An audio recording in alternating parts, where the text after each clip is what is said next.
Hi, I'm Jackie. Welcome to Wollongong Botanic Garden.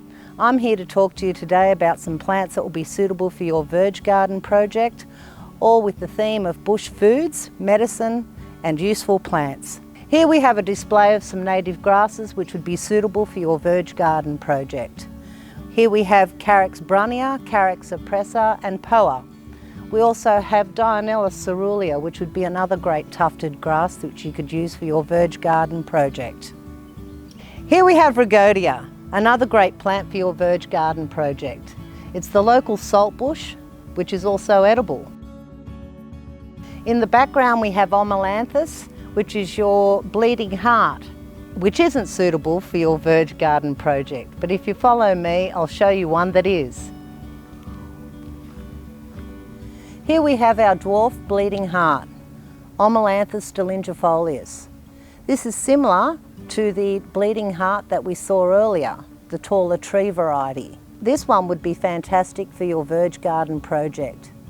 As well as an assortment of understory ferns, we have the Goodenia and the Blechnums, all available at your Green Plan nursery. Here we have Asplenium Bulbiferum, the hen and chicken fern. It's beautiful lime green foliage, acts like a natural highlight in the garden.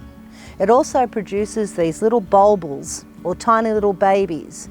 So out of one plant you could get many. It's a great way to encourage more plants in your garden just by spreading them by these little babies they produce on the ends. Here we have Viola hederaceae, or the native violet. It's a great little ground cover, it's hardy and it spreads by itself, so one plant will cover a large area. These are also available at our Green Plan nursery. This plant's Goodenia ovata, or hot bush. It's a beautiful sprawling shrub with lime green foliage and beautiful yellow buttercup-like flowers on them.